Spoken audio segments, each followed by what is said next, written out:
buttons.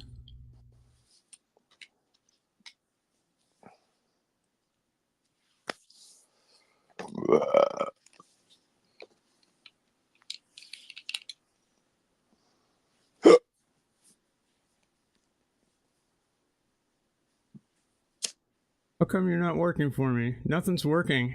Oh no.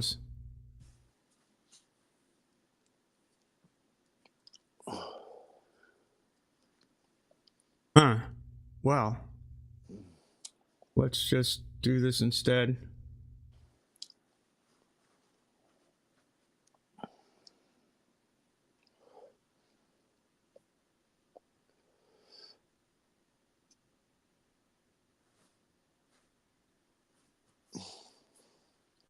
Damn.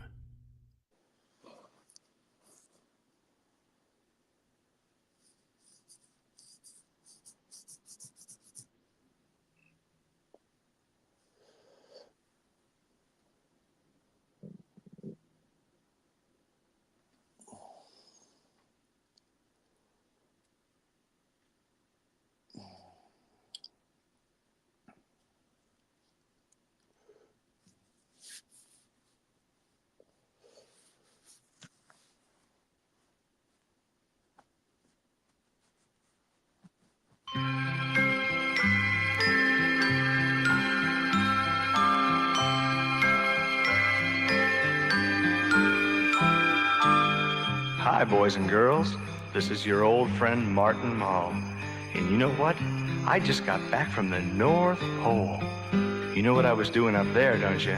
That's right, I saw him all right. And all his little dwarfs. Boy, did I get off on them. I learned so many wonderful things about him. I'd like to sing you a little song, so why don't you, move on up. Come up close and I'll sing to you. Come on, closer. Closer. Come on, I won't bite. Come on, move closer. That's it, right down by my shoes.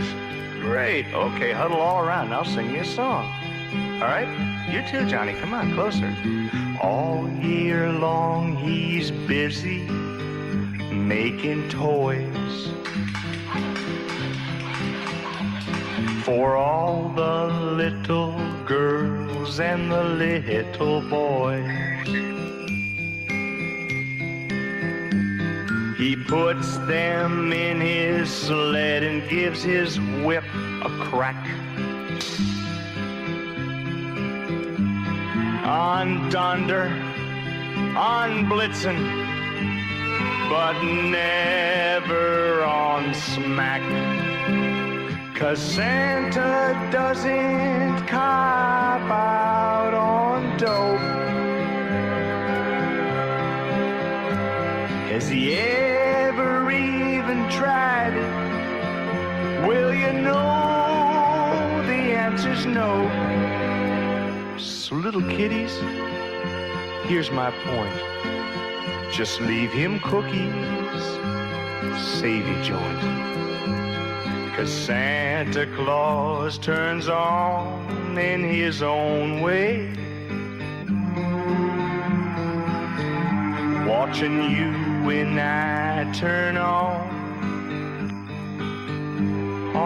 Christmas Day.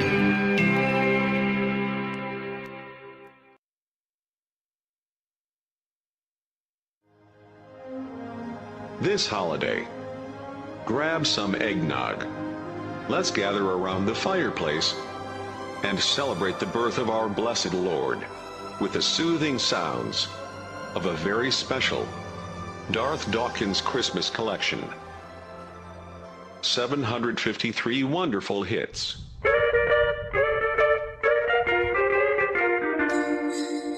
Here we go. Shut the fuck up. You're totally clueless, so stop with the shtick. Don't ever talk me, you're being rude. I'm old enough to be your fucking father, dude. Shut the fuck up. All your favorites are here, in one spectacular collection. You come into my room and mute me. Restore my mic, you fucking troll. Doobie's a fucking asshole I can't tolerate anymore. I've had to quit this server 4 fucking times before. Digitally remastered and expertly rendered in high-quality audio. Never before has such a splendid compilation been put together. So the problem with homosexuals is that God made male for females. The Bible is very clear. Don't be queer, don't be queer, don't be queer. Thank you.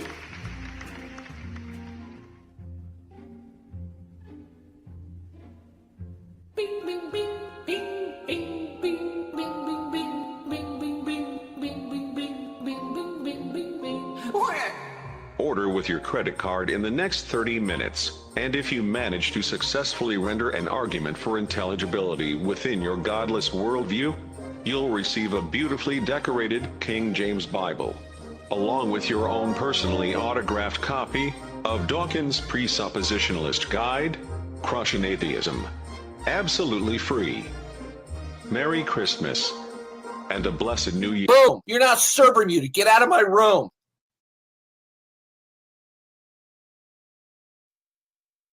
Welcome to my room. Welcome, Jenny. Welcome, everybody. Happy Christmas. It is, what time is it in, the very first Christmas land right now? Let me see. It is, you got the right thing. On Christmas Island. Right now, it is 7 a.m. on Monday. So, there you go. Robin Webster down in the chat knows how to spell Bible correctly. Really? Yeah, take a look.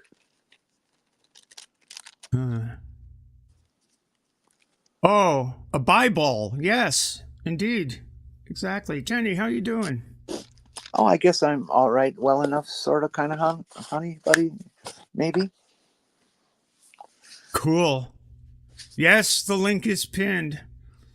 I was late getting up today. I'm sort of, everything's all askew on treadle at the moment for me. So I haven't caught the earlier streams. Purple was on, and Godless Scummer and One Ring. And here we are, fourth in line for the wonderful Christmas marathon. Doorknob Head's here. Oh, cool. Doorknob Head is stalking me, I think. Really? Yeah. He's an odd person, and it's a little scary, but I'm maybe a good kind of scary, but it's okay. Something to think about, a guy like him following you around. I know. Well, he wants to buy it flowers, candy, and whisper sweet nothing into its ears. Huh. I wonder what that is. Yeah. I don't know.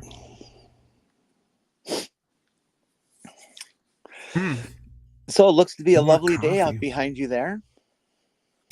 It's a little foggy, I guess. Looks like there's a boat in the ship channel, looks like, which is interesting. Well, what's a boat doing in a ship channel? Is it a boat that identifies as a ship or a ship that identifies as a boat? It's hard to Good tell. question. It's hard to tell. If I don't know whether it's inbound or outbound. We'll see if it gets closer. My preference is in and outbound. Yeah. That is the view of the Portland Ship Channel from Portland Head Light, Cape Elizabeth, Maine. Lovely spot. I forgot my shark. I have to have the shark on the nautical show here. Yeah. Nice. Ah! He's my buddy. He's my blue shark.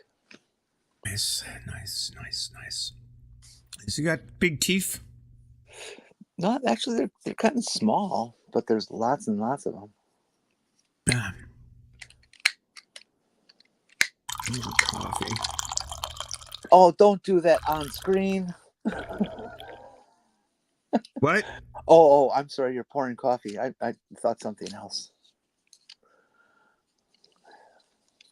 Coffee. See? Coffee pot, coffee cup, coffee.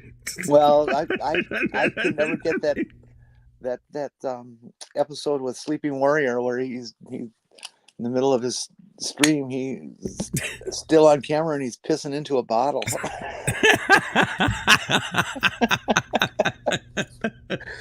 Oh, that's it. Where's the camera? Where's the camera aimed? Holy shit! That's a little bit. You'd think that somebody would want to mute at least so you don't hear the lovely noise.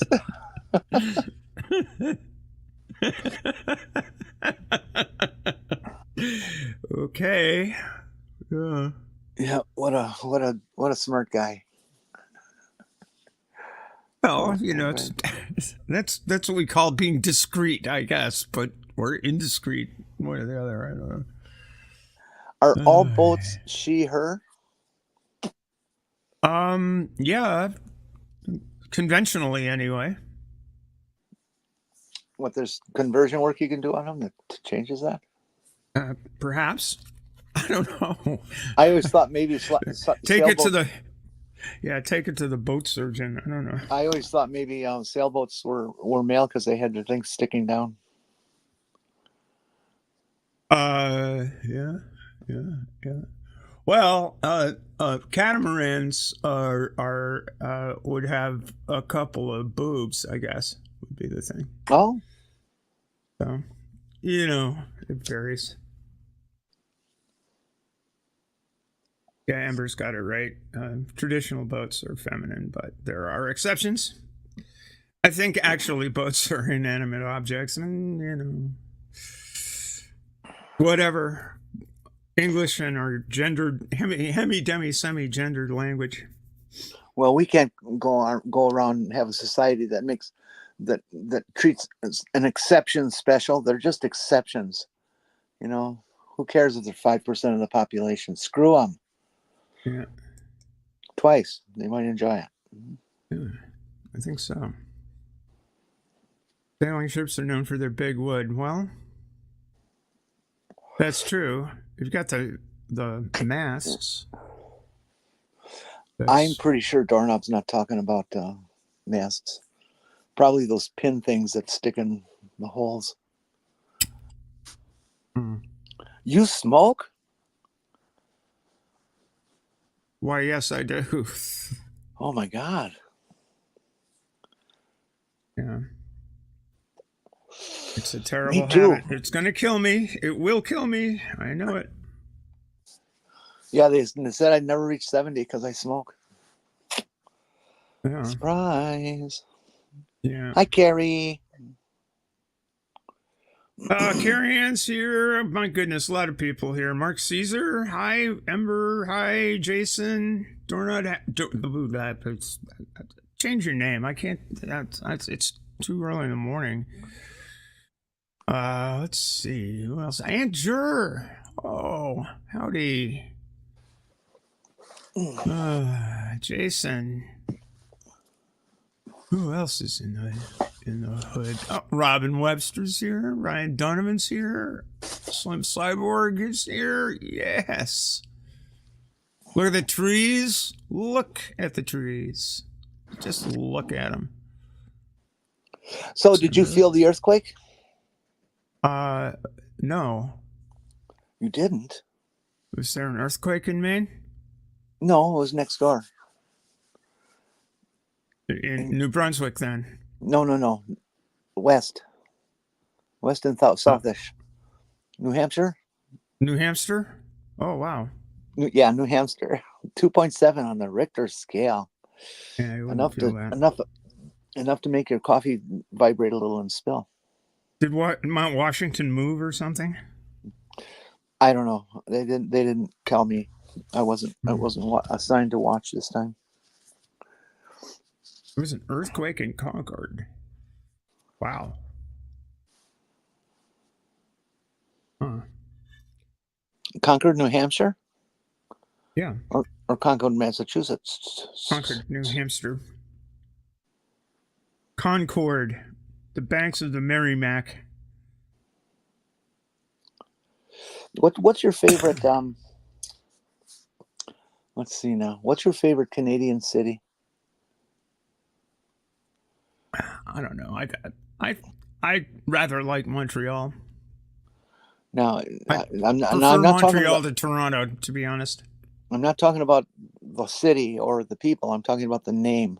Montreal is your favorite?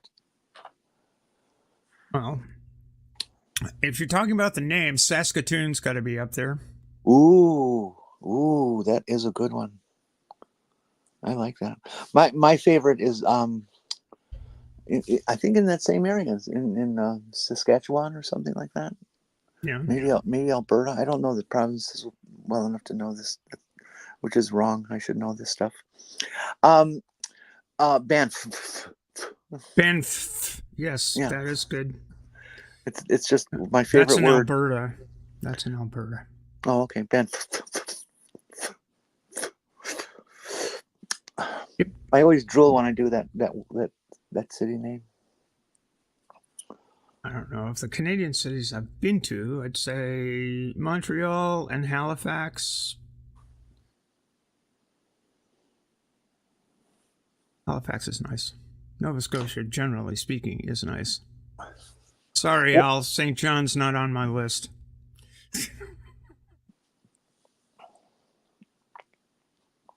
I used to think that New Brunswick is where they made all the sports equipment, Oh yeah. bowling balls and stuff. Oh yeah. Well, yeah. No, that's Brunswick, New Jersey, I think. Maybe not. It's probably not Brunswick, Germany. Probably not. Might be, though. Who knows? Well, Stephanie and I were talking before the show, and we really couldn't think of a particular theme to do today. That's kind of hard to say. Try that. Do today. I can't do that. Today. Anyway, so we thought we'd have a Ask Me Anything day. And so you guys in the chat, you just think up any kind of like vicious, nasty, fun, embarrassing, ridiculous, stupid, if you wish, thing to ask, and we'll answer it. We may or not tell. Part, because we may or may not tell the truth. And of course, the link, as is described, is pinned in case you want to come on and beat us up. Iskofuk, New Brunswick. Iskofuk, Falk. Isco Falk. It sounds dirty, whatever it is. Isco Folk. I'm at a loss. Have I forgotten to tighten the Cunningham? Well, actually, I generally leave the Cunningham loose. The J24 anyway, unless the sail's really old and the draft is way too far aft. So tell me, other than that family on Happy Days, what is a Cunningham? A Cunningham is a Pringle or a grommet above the tack of a sail that you can use to tighten the leading edge of the sail to position the draft in the sail. I see. So that you change the shape of the chord shape, change the shape of the wing. That's almost interesting. And you'll be amazed to know that a guy by the name of Cunningham invented it. It's so you don't have to use otherwise you would use the halyard, grind the halyard up and make the luff of the sail tighter. which moves the draft forward, or ease it off, which moves the draft aft. Uh-huh. Yeah.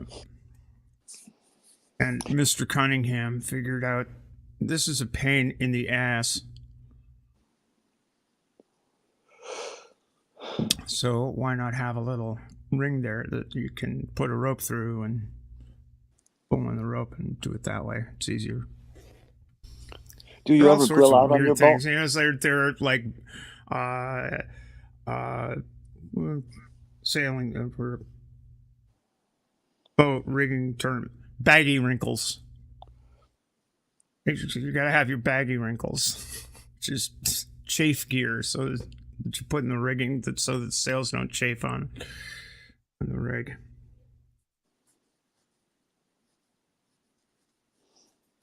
Yep.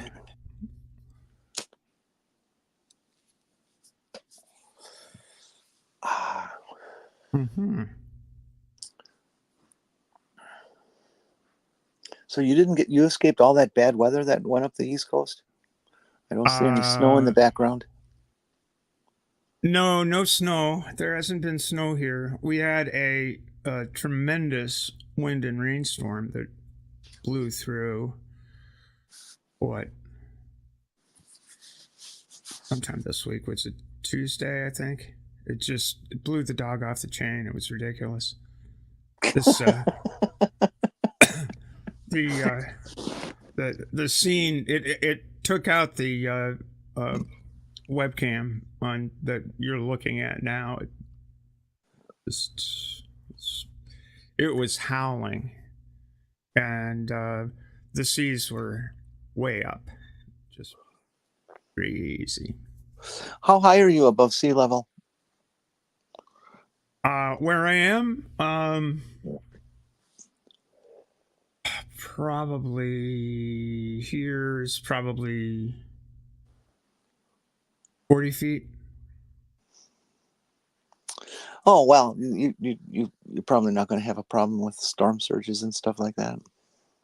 No. They don't get that big, do they? No. Not where I am. However, you know, if you were in Cape Elizabeth, you might have a problem. Seeing as that's the sea.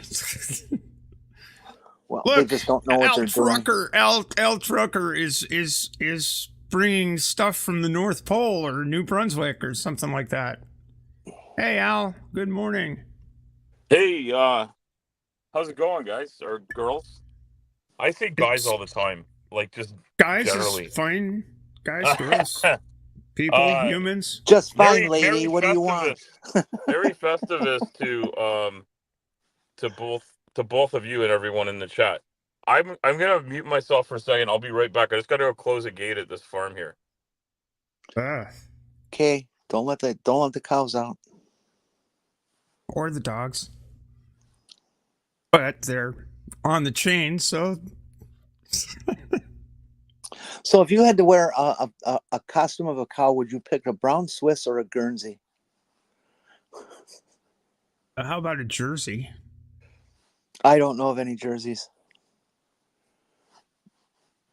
The choices as it's been laid out: a brown Swiss all right, or then a Guernsey. it's okay. I'll go with Guernsey in keeping with the Channel Islands. Oh God, but they're so passé.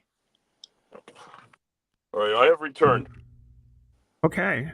I returned and I enjoyed your Cunningham explanation. Oh, good. I was surprised to see somebody say make a reference to the Cunningham. I have sailed on a boat with a Cunningham, and I have pulled it in and let it out. That's good. Yeah, because somebody yelled at you, right? Yeah. You know, hey, pull on the Cunningham. The way you just described that, like, it's a Cunningham concept. Satan the Cunningham. I've heard that more than once. Yeah. I'm being sent out for pecan pie. Really? You eat pecans? I do eat pecans. I have a very do you limited empty it? Do you empty it first before you eat it? Do I have to do which? The pecan. Do you empty it first? Oh no, You're thinking of the pea. You're thinking of the pea jug. That's a different thing. Yeah, we were talking about that earlier too. Well, I heard you guys talking about Somebody taking Bundy away taking a guns. Riley. I always thought it was pecan. Pecan. I always think of, and I consider this a Christmas movie. When Billy Crystal and Meg Ryan are in Sleepless in New York, or whatever it's called. What is that movie called? Seattle. No. The one with Billy Crystal. The one that has Princess Leia in it. Duh. What is that movie called? Yeah. The one where they sing Surrey with the fringe on top, you know? Is that the sex scene in the restaurant? It's Yes, not yes, Oklahoma. That one. The one with I'll have what she's having. That's the one. You've Got Mail? I don't know. I don't know think that's it's- Tom Hanks. I don't know. I can only ever think of like the Meg Ryan movies that like stand out to me are Top Gun, Sleepless in Seattle, and when Harry Met Sally. That's what it is. Meg Harry- Ryan was Harry in Met Sally. That's Harry right. Met Sally. Yeah, Meg Ryan was in Top Gun. yeah. She was Goose's wife, the widow. She was the widow of Maverick's navigator guy in the F-14. Is this the first or the second one? That would be the one from 1986. So The first one. It's the only one I'm familiar with. You haven't seen the sequel? No, I don't think I'm aware of a sequel. Is there? Talking about? I know what you're talking about. There was yeah, they made a second one like a year ago or something, right? Yeah, a sequel. I have not seen that. I have not seen that at all. So yeah, but yeah, Meg Ryan was I'm 97% sure she plays the wife of Goose. This is the most important scene in the movie when she gets pissed off that he died in the ejection thing. And who can blame her? Because Maverick's he's a loose cannon. He doesn't fucking care about anything. I don't think you want a loose cannon on an airplane. That's right. You want all your cannons properly attached. Like a loose bomb or missile or something. The A-10 has a loose cannon on it. It's pointing forward, unfortunately. So. Yeah, but I think like the cannons or the guns are supposed to like, they might have to have some like for recoil, but I don't think they're supposed to like fall off. The missiles and whatnot, I think is okay. Well, if you run out of bullets, you can always hit them with the gun. That's how I figure it. That's right. But yeah, I don't think I have enough.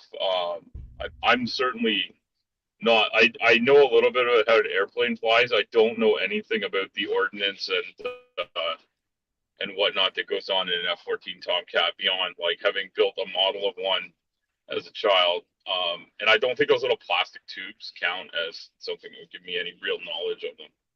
So I'm not gonna say I'm a knowledgeable expert in the field. But I did. Yeah, I don't actually think you can run out of bullets in an A-10. Yes, of course you can, and you can run out of bullets in it. But I don't think it would let you, because it only lets the gun fire for a certain amount of time, because the gun is so forceful that it will push the airplane backwards if you shoot too much too long. It slows the airplane down. It's a big gun. There would be that. There's also like a heat dissipation problem too for a lot of guns. Like the guns I own, I know if you fire them more than 6 or 7 times, you have to let them cool down. Like in rapid succession. The A-10 is the one is the one with the gun that sounds pretty much just like a buzzsaw. You don't even hear The the gun A10, firing. the It's just A10, a the bzzz. gun itself, or is that a Warthog airplane, or is that an A something? A10. The A10 that's the Warthog. Yeah. Which is that's a really old plane, but I believe they still have them in service. It has a reputation of being just one of the best planes ever built, and then it's completely useful in many, many theaters. And they wanted to get rid of it, and then the Air Force said, "No, we want to keep that." And then, or was it the Army? Somebody wanted to keep it real bad, and it stayed. When engineering's good, it's good. You can, technology can surpass what engineering could do at a certain point, but if something's really well built, there's no need to change the basic design, right? Well, look, our B-52s are 60, 70 years old now. Yeah, and some of them still fly, right? They may not be as advanced in a lot of things, but that was the one they called the Flying Fortress, right? No, that was the B-17. No, B-17. Okay. Oh yeah, the B-17. That's the one that's sort of famous from like a couple of like the World War II movies. Yeah, Memphis Belle was the big one everybody knew about. Yeah. With Harry Connick Jr. and yes, look at the tree knows what it sounds like. When Harry Met Sally was a lot of Harry Connick Jr. music. Answer has a question for us up here. Is there a holiday tradition? Is there a holiday tradition that is unique to your family that you think might be weird?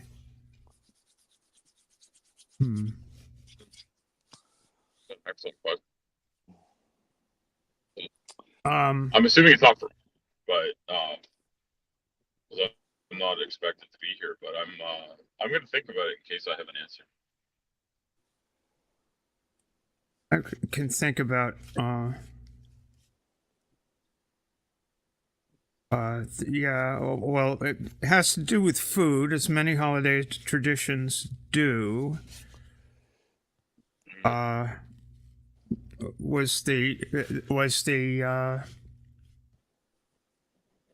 cornmeal mush for breakfast, which is basically fried grits. Like, seems weird. It's like that was supposedly a big treat, but it's not all that great. See, when I was a kid, the first time I heard mush, I did not think that would be something I'd want to eat. It just doesn't sound like that. The marketing isn't good. I'm not even sure if grits is the right kind of marketing for grits, but I've only ever been served them once, and I didn't love them. But they are not a thing in Canada. Like if anybody has them in Canada, it's because they brought them from what I've always assumed to be the southern U.S. is where they have them, but I don't really know. I was introduced to the people from West Virginia that were friends of the family. So Tim Hortons just is not very diverse. Tim Hortons don't have the Timmy don't have no grits. Kiss my grits. I have been to Tim Hortons in Maine, so I know that Stephanie can get to one without leaving her state. But that's true. I can. On the menu.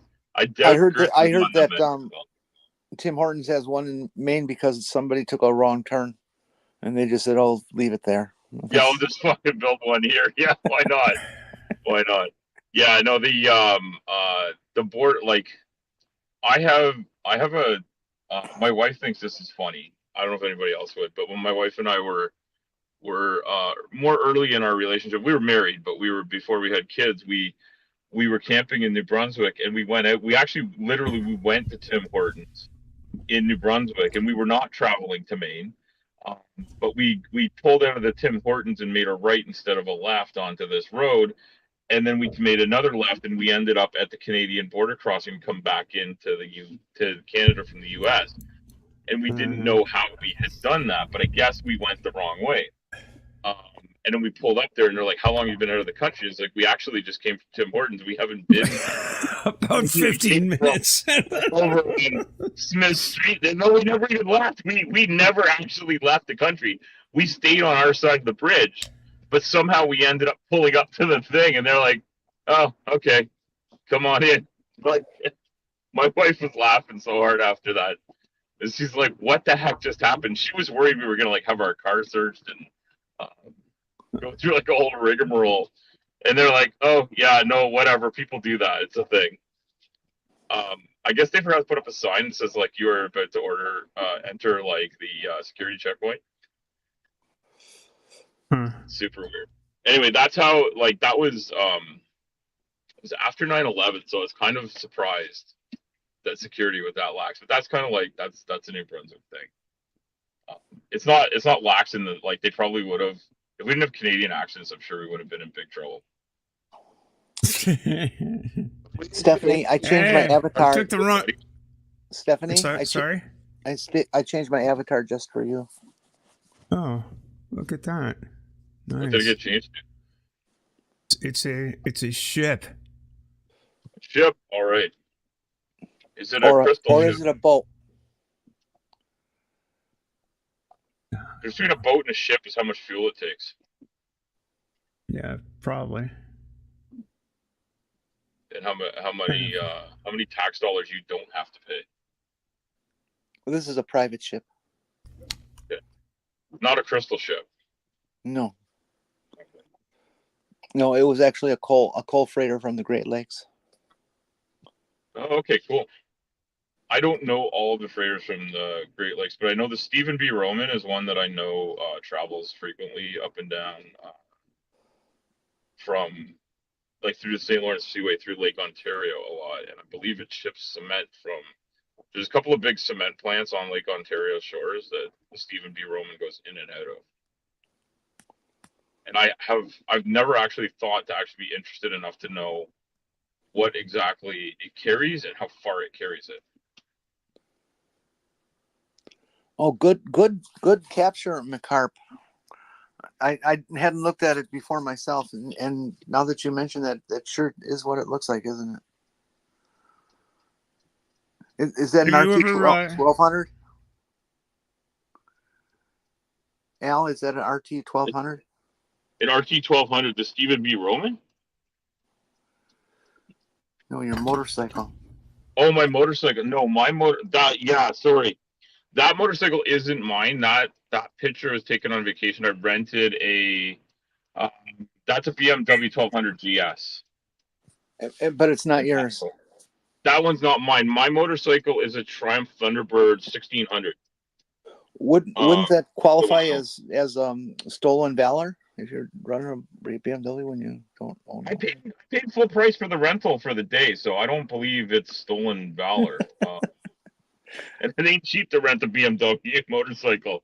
But I traveled by air to Colorado for that photo.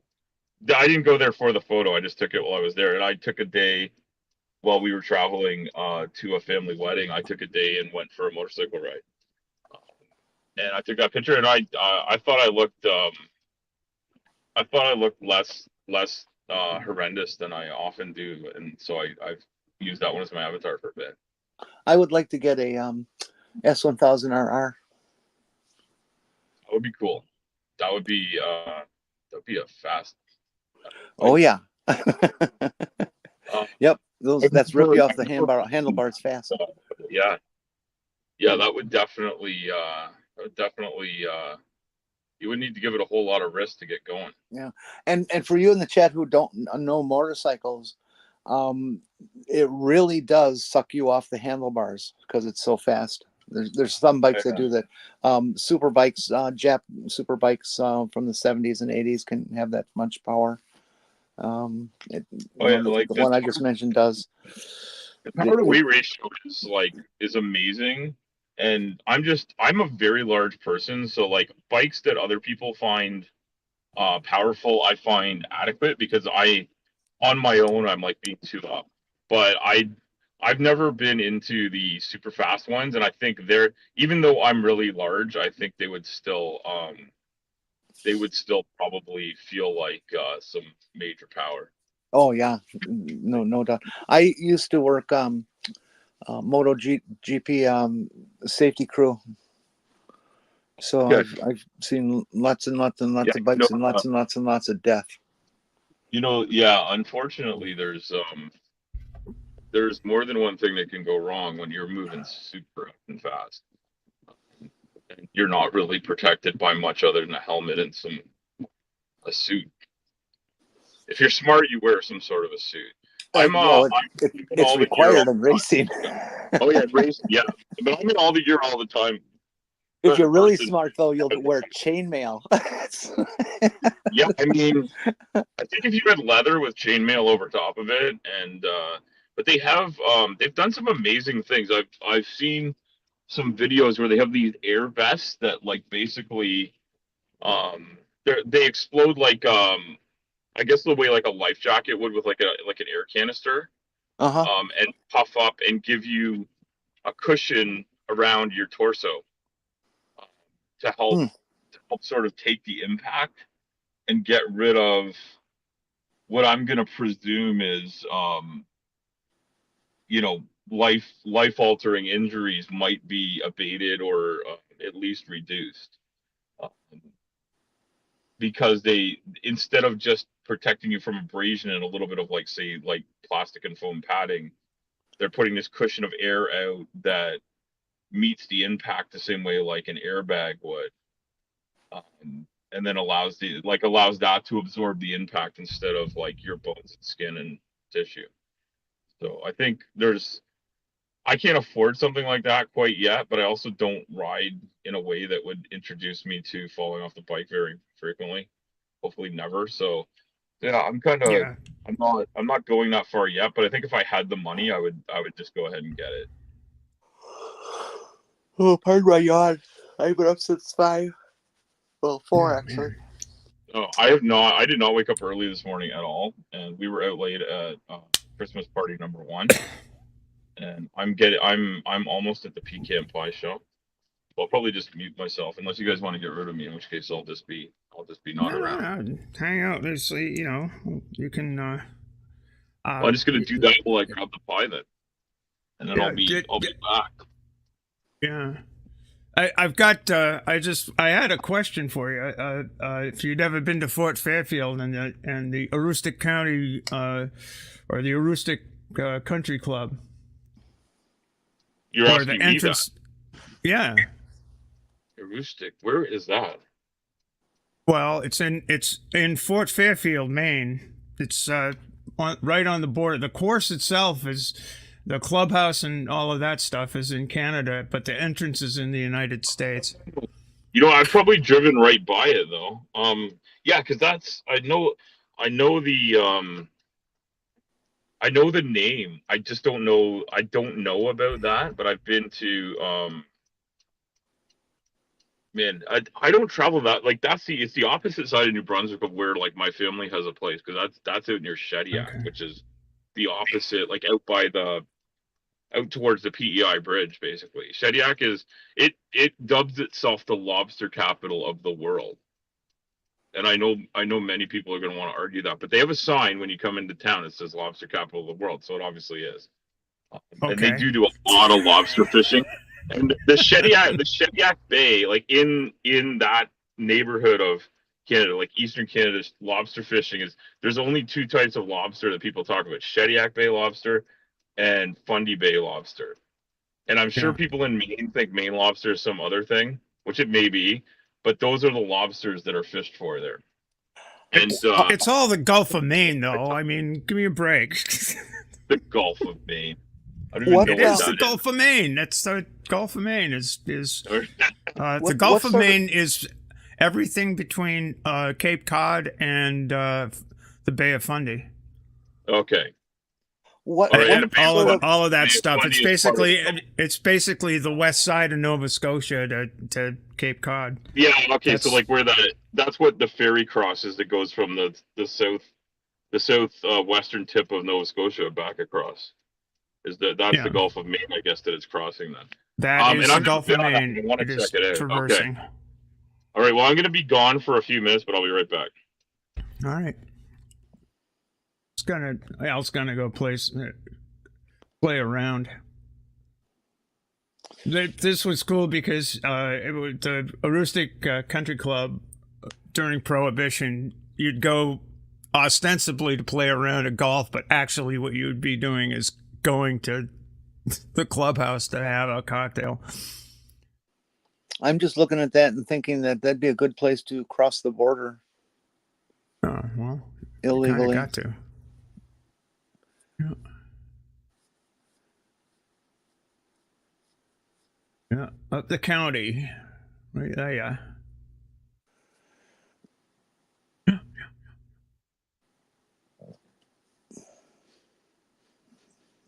All right. Enough of that. That's crazy. This crazy stuff. Crazy stuff. Yeah. That picture of the boat, I took that in 1975. Really? Uh-huh. It's on the lakes, right? Somewhere. It's in the port of Port Washington. Yeah, okay. It is unloading coal for the electric power plant right there. Nothing in that picture exists anymore. The coal dock area where they stored all the coal has been turned into a parkway. The power plant has been revised greatly, so it no longer burns coal, and the ship was sold for scrap. Yeah. The Marcher's time. Yeah. The company that owned that ship, Cleveland Cliffs, it is still around, but under a different ownership name and stuff. I tried to give them a copy of this picture, a real nice 11-inch square, plus matting on a photograph, and I wanted them to have it because it was their boat. And it's, oh no, we don't want that. No. Well, fuck you, people. Jeez. Tsunami. This one time I kicked a guy in the ball so hard it sounded like a lobster cooking in a pot. Oh dear. That sounds awful. That's well, all sorts of people in here. Tsunami showed up. Captive Desk Dave, M Corp. I cannot cook lobsters. It's just too horrifying. Really? Well, yeah. They're bugs. they're literally bugs. It's not... You're throwing them in a pot of boiling water. No, you're putting them on a grate and covering them with seaweed and aluminum foil. Or you're digging a pit and building a big fire with a bunch of rocks at the bottom of the pit, and then you throw the seaweed on there, and then you throw the bugs in there, and then you cover the pit, and you wait an hour or two. Oh, no, Steam answer. I them didn't see your question. I'm sorry. Should I go back and find it? I'll go back and find it. Is there a family tradition in your house that might seem weird? Oh, that question. Yeah.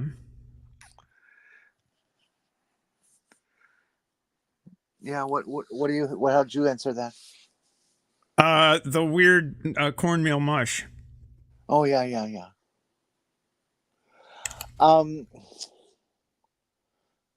Mostly not really. It wasn't a tradition. It was an event, a single time. I could call it the weirdest things my parents ever did with Christmas. I actually mentioned it in, I think, Purple's show today.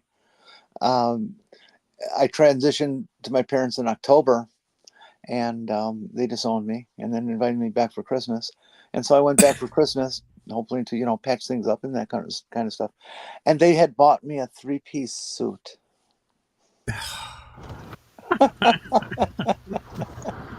That's to entice you over to the. Yeah. That'll get you to detransition, you know. So I sold it and bought a dress.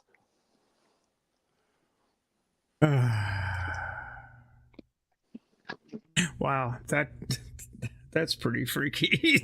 Like, I don't know how I would react to that.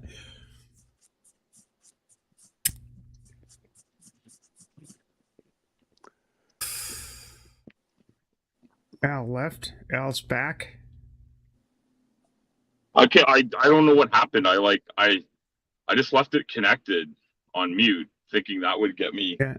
an easy way to just unmute and come back. But I'm in my wife's car, which I don't fully understand, and it decided to shut itself off because I think it thought it needed to while I ran into the bakery, where they say that we were the only weird people that didn't order our pecan pie like weeks ahead of time.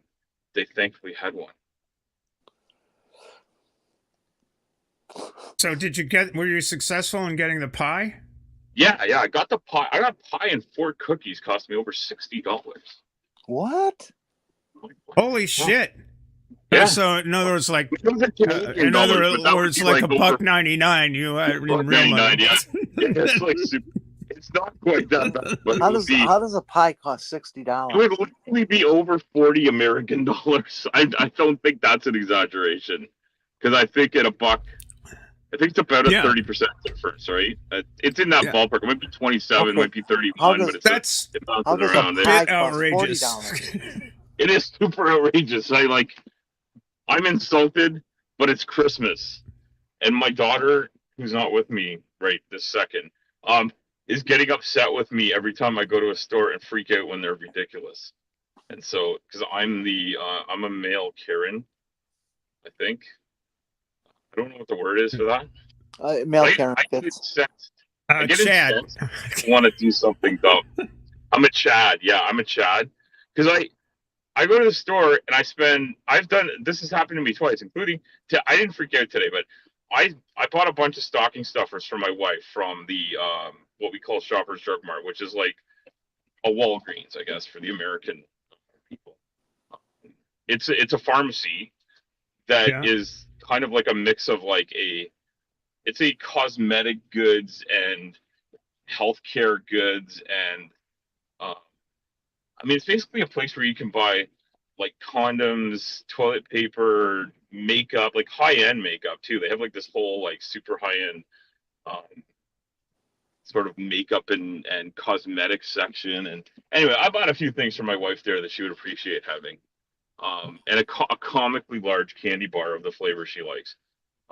Like this thing's bigger than a ream of paper. So I ended up dropping $300 on all this stuff, because I also bought stuff we needed, like AA batteries at $25 a pack for a lot of them. And they're like, "Do you want to buy a bag?" I'm like, "No, I'll just throw the stuff in the cart and throw it in the back of the car." Because like, after I dropped $300, charging me 15 cents for a bag to me is a super big insult, but to everyone else is like just totally normal. Yeah. But that's me. I am that person. I am the crotchety old man who is incensed. That would definitely qualify for Karen territory. Yeah, I'm Karen. I'm Chad. I'm Chad, because I'm like, what do you mean you want 15 cents for a bag? I have one bag worth of stuff that costs over $300, and you want another 15 cents out of me? Yeah. It's like, yeah. What's the problem? Ridiculous. Just give us the money and get out. That's a big retailers. They're all like that. They're just like, well, we just like. But what I found really interesting is I've been to a bunch of small one-off retailers, and they're still doing it the traditional way. Like, yeah, they might charge you for a bag if you buy $5 worth of stuff and you want a whole bag. But when you drop like $50, $60, they're just like, "Here, have a bag. Here, hey, take another one. You might need it at the next store you go to." And some of them are reusable bags. They're looking at this as like building customer loyalty at their little shop and being friendly and appreciating customers. And the other shops are just like, "I think we can get an extra 15 cents out of these people. Let's try it." I like to recommend anybody who does not see these plastic bags as problematic and worth the money that they charge you for them. because it makes you think about them and all that kind of stuff. I appreciate Have you ever that been? aspect of it. They're Let not me plastic. finish. Let me finish. Let me Yeah, finish. go ahead. Al, let me finish. What? I'm stopped. Jenny, speak. If you would like to understand, go to a landfill site that has a fence around it, since most of them do have a cyclone fence around them, and pick a windy day and go to the fence line of the trash place where the wind is leaving it, where it's blowing everything to and gets trapped on the fence, and you will find a fence that is just thick with those plastic bags. I'm serious. I'm talking like I've seen some an inch deep of plastic bags. And then you're No, talking an area no, about a half a mile yeah. long. That's a lot of plastic bags. Yeah, and I sorry, I wasn't trying to talk over you. Yeah, no, we just don't have plastic bags anymore. Like they just don't exist here anymore. Like they've been outlawed. Good. So they're charging for other bags, like paper bags that rip as soon as you put 3 items in it, or really cheaply made reusable bags. But they're reusable, and we often do reuse them and bring them with us. I don't have a problem with it. I just, if I have to stop in and grab something, especially if I'm dropping a lot of money and they want an extra few bucks out of me for a paper bag, I'm pre-wired to be incensed by it because I know other retailers aren't doing that. And I'm kind of losing my mind with the big retailers where they're owned by the richest people in this country or the richest people in your country. Or a combination of the two, and they're like, and that's what bugs me. That's what bugs me. I'm dropping a lot of money, and they're like, that bag isn't costing them anything at all. In fact, it was included in the price. They did not adjust their prices down when they started charging for them to remind us that bags are not just a handy way to bring your stuff home, but you only got 2 hands. But I mean, really, what they're trying to say is like you should have been born with a kangaroo pouch, and because you're not, we're gonna punish you for it. You should get yourself a reusable bag, right? Here, buy this reusable bag for $60. Yeah, but that's the problem with this whole thing. Is I already have them. I'm not there with one right now, and I don't want to buy them. Yeah. But my wife's car is full of loose items in the back sort of trunk area now because of my chattiness. Is that what it is? My chattist tendencies. Chadnosity. My chadnosity or chatosity. Anyway, I'm super chatty. I am the chattiest chatosity Chad that there ever was. But I didn't freak out today. I just said, no, thank you. I don't need a bag. Okay. And I spent $327 and put all the items loose in the shopping cart and brought them out and put them all one by one in the back of the car and just left them there. How about you not take that so personal, since everybody has to do it? It's just a plastic, it's just a bag, and it's 15 cents. No, why is that worth griping about? I shouldn't. I shouldn't let it bug me. Yeah. You should. Every time you do that to yourself, your body is releasing certain toxic materials that fuck with your brain, that fuck with your bodily tissues in ways that are not healthy in the long run. Just don't. I know. Let it go. That toxic juice is what builds up in my body and causes me to write like insanely mean songs about Kent Hovind. Well, that's a good thing, but try to limit it. Kent Hovind. Wait a minute. Is there a Christmas song about Kent Hovind out there that we're missing? We got the Darth Dawkins one. We need a Kent Hovind one, and it should feature a ukulele. I think it absolutely needs a ukulele. Tiny Tim style Kent Hovind.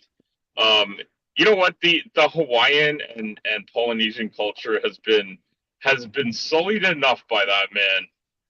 That's true. It's true. With his shirt wearing. There's a creator in I don't want to say they're in the community or not in the community because I honestly don't know. But there's a creator I started watching recently who's at least tangentially related in that they also have a distaste for Kent and his bullshit. Named Claude Bells. They're I don't know if they're French or they pretend to be French, but they have a Frenchish name. Anyway, they're funny and they've done some songs, but they also had a video I saw pointing out how extra cringy he is around young girls and women in general and how he treats his wives and that creator points out like some of the they clip out some of these things and string them together and it's like he's terrible and unctuous in every goddamn way, but sometimes if you look at some of the examples, like it puts a fine point on what a terrible person he is. His face is super punchable and my fist is super large, and so I try not to put the two together, but it does run through A fungible face. fungible. Not I said punchable. Oh, punchable. But punchable, yes. punchable. But as far as the police are concerned, I said fungible. It's non fungible, just like those weird artworks that are worth money not because they're art, but because of some other weird thing. I think it's somehow related to Bitcoin. I don't understand any of it. So I just want to let people know that after this madness ends, there's a lot more to the stream. This is what you've missed so far. You've missed Purple and Godless Scummer and One Ring 42, and you're here now. And coming up next is Mage Gray. Gardens happen. Yeah. Looks like Awesome. Christmas tree. After that, we've got Kentucky Atheist and Asho 64. And then the Mighty Beck. A holiday bash with Beck. And Clairview and Ember and Maya and Mates Gray again. Oh goodness! I don't get a break from this until Maya. Oh, you're on every stream until then? I'm pulling 18 hours of streams this wow, man. You are a trooper. No, Thanks for coming on this one, Jenny. Yeah. Well, you said you'd pay me, so of course I'm going to be here. Yeah. Holy shit! I didn't know you could get paid for this. Oh yeah. That's the big bucks. Yeah, big bucks. Stephanie's really quite wealthy. 8 point or bigger. That's awesome. Yeah, you got some good moose up in Maine. I mean, maybe not as good as Canadian moose, but well, I don't know. I don't think the moose respect the border. They don't. Some of them have dual citizenship. Yeah, I think they're. Actually, one of my happy Christmas ornaments is a Maine, a locally made Maine thing, and it somehow is a combination of steel and ceramics. It's super neat. I think they put like iron filings in their ceramics, and then they fire it, and it gets this sort of rusty look to it, and it's sort of got a metallic shine on one side. It's really cool, and we bought that on one of our trips to the East Coast, where we went through the states on our way, obviously, and yeah, it's a really super cool piece of artwork. And we hang on our tree every year, and every time my family travels anywhere, we get at least one or two Christmas decorations, and 80% of our Christmas tree is covered in decorations from our travels around, mostly North America, but anywhere we go. I may have to go. There's a Packer game on. All right. Well, really?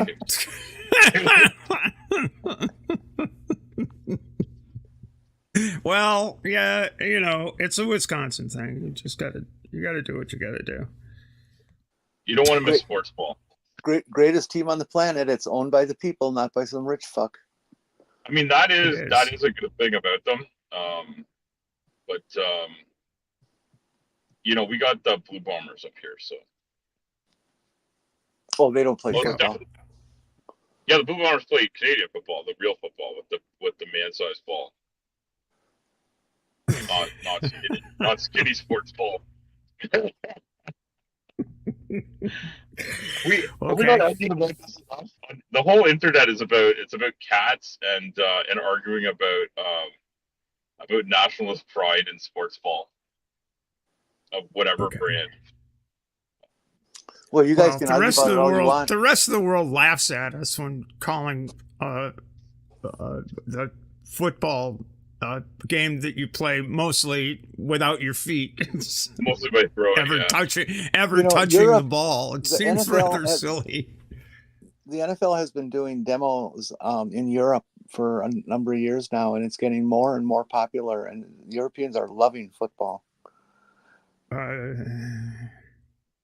think that Football. American sports in general is tailgating as like a great sort of draw to it as a thing, no matter what the sport is.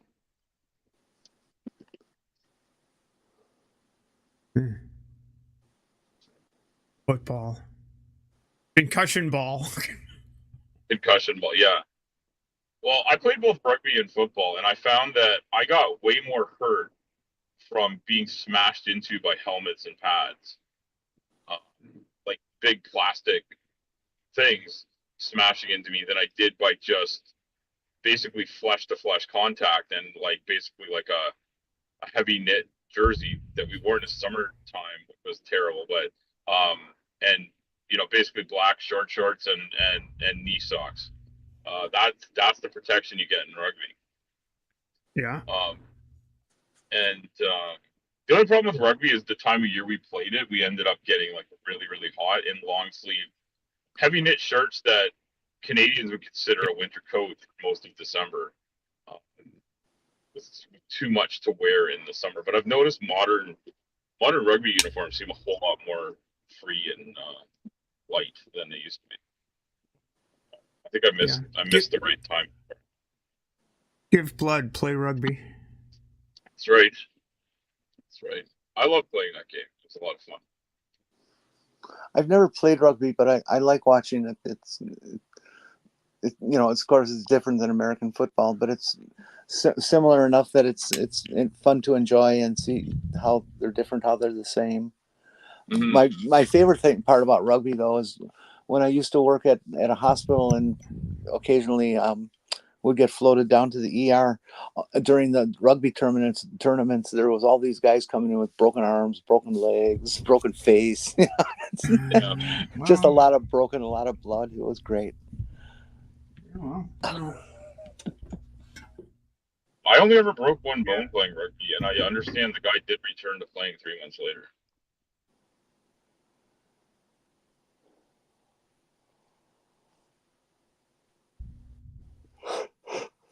Oh, pardon my God again. I have to step away. I gotta go wee wee. Without the jug on stream. That's the excellent way to do it. Actually excuse yourself from the stream. It's complicated. Oh, Stephanie, did I mention that Toronto's CFL football team is called the Argos? No. That's a boating reference, is it not? Stephanie, are you shouting at your mic from 18 feet away? I'm shouting at my mic from the kitchen. Okay. That's okay. I thought my audio might have gone down, or that I lost signal. No. No, I'm just wandering around, Just, a little bit of this, a little bit of that. I think when I do the stream on Christmas, I might be sitting at a sewing machine or something. All right. Just doing sewing a sail, work. getting some work done. Actually, yes, I'm fixing a spinnaker. I think I'll do that tomorrow. A little change of pace. The spinnakers always confuse me because they billow out. So I would think the fabric cutting on that is a lot of thinking about the geometry of it, full of air. It's basically a fair amount of it is building a sphere. It's it's got a lot of cupping. Yeah, it's hemispherical. Definitely. Yeah, it's like a hot air balloon kind of thing. Very similar. It's actually similar material. Hot air balloons are heavier nylon, but they're nylon. Yeah. Okay. Yeah. And because the like the mainsails and the jibs and stuff, they're like they have like almost like a solid, less flexible feel to, like, they are flexible, but they seem a little bit closer to like a sheet metal texture than. Yep. And I actually have never sailed a boat that had a spinnaker out. I've sailed them where they had a spinnaker, but never when it was going. So I never touched or felt the fabric. But I get what you're saying.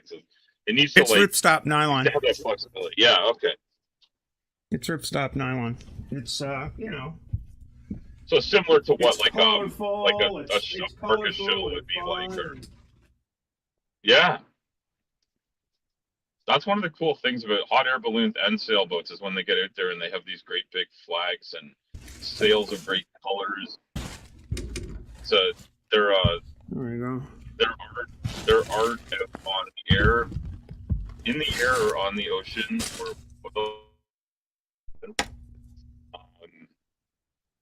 they're human engineering as artwork against the landscape.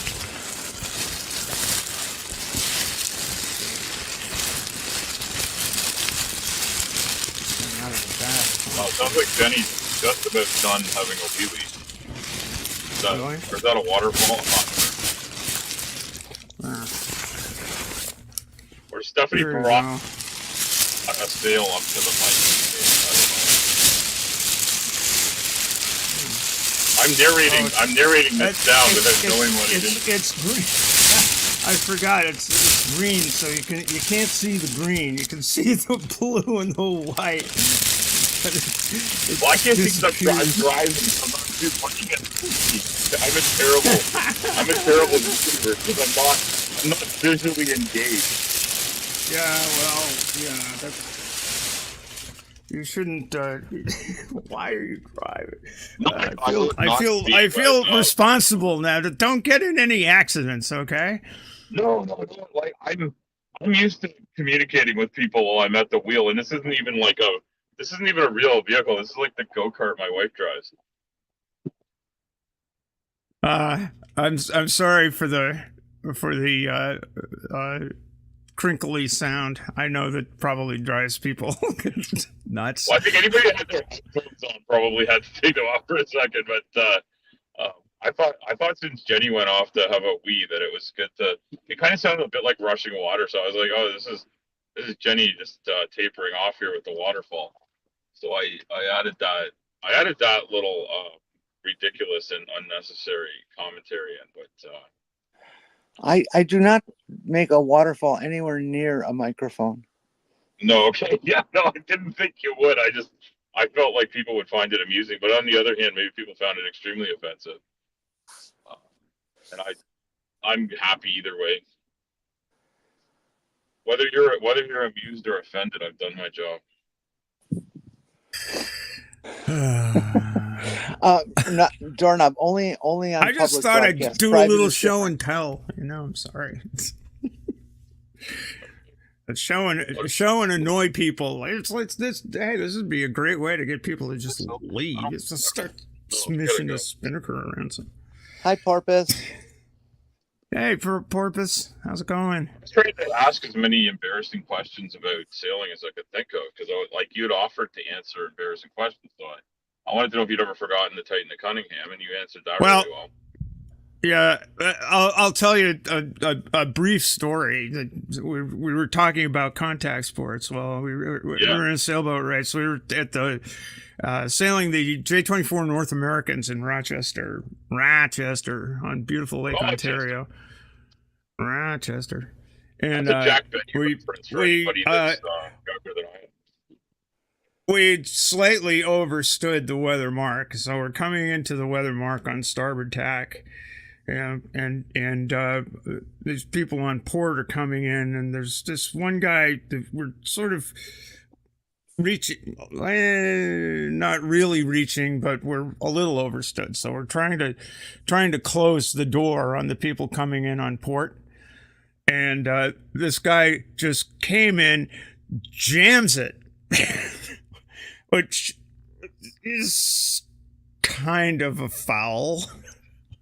Yeah. But anyway, the Steph, guy on port, Stephanie, yes, check your backstage. yes. Oh, Uh-oh. How did that happen? Thank you, Mage. Yay, at the stage. Hey, Mage is so cute. So we're coming in. The guy jams it, and immediately we're a little disappointed because that's kind of bad. And the guy yells out, "No contact!" And one of our crew yells back, "It's not a contact sport, asshole!"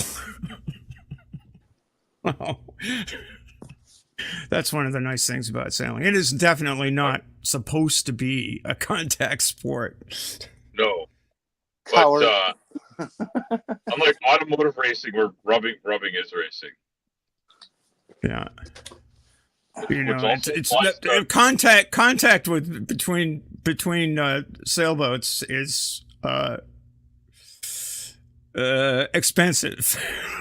Yeah. Put it that way.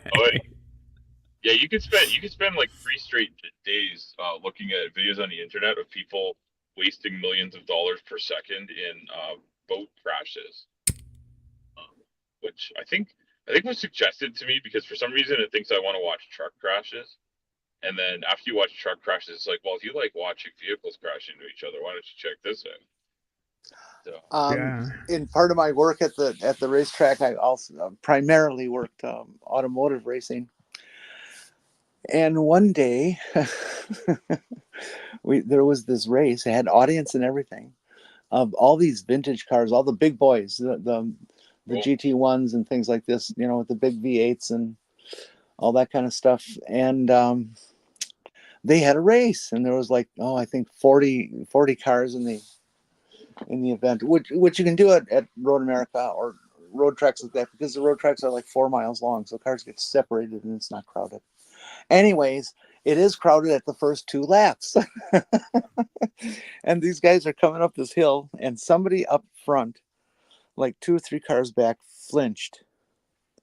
And what that means is that he backed off his gas for a moment at a time where everybody is supposed to be accelerating, and the 30-40 cars behind him were still accelerating. And so this beautiful chain reaction happens, and they estimated that the pileup, I forget, it involved like I think 22 cars, something like that, was valued at more than 1.5 million. And these are like big fancy Corvettes and Mustang GTs and just exotic stuff like that. Yeah, the classic big muscle race cars from back in the day. Yeah, lots of Porsches in that group also. And so it was like really, really messy, and it took about 2-3 hours to clean it up. It was really a mess. It's not so good. Nobody got hurt, so that's why we can chuckle about it a little bit. Yeah. Sometimes that's what you need, right? You got to have good experiences that nobody dies in, or bad experiences that nobody dies in. Either way. Speaking of which, there's a picture of that ain't right.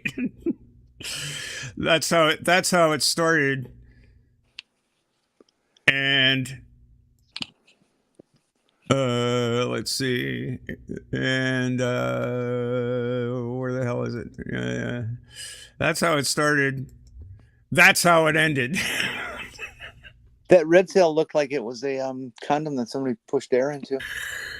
No, yeah, that was a an accidental jibe in about 30 knots of wind. It was like total wipeout. And I'm standing there saying, "Hey, get to the high side." Poor Erica's in the water, and it's like, and Andrew's sitting back there hanging on to nothing, basically. I captioned this picture. I told Andrew not to text and drive. The rudder is completely out of the water. You know, it's like, Guess we'll Well, just have don't you guys to, like get on a rope and hang yourself off the edge and counterweight the tip and get it back? no, Or it came back. It wasn't that big a deal. But the accidental jibe, Erica got hit in the head with a boom, which wasn't very fun. no, that can be bad. Yeah. Yeah, we had to jibe for the finish line, and we didn't quite. It was bad. Great moments, great memories.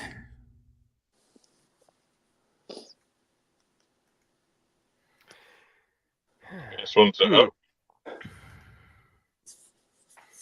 No. Was the boom hurt? No, your head was not there to be hit, so the boom's okay.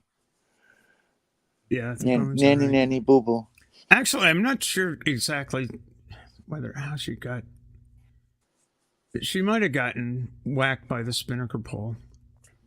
She got hit in the head somehow or another. She was all right, but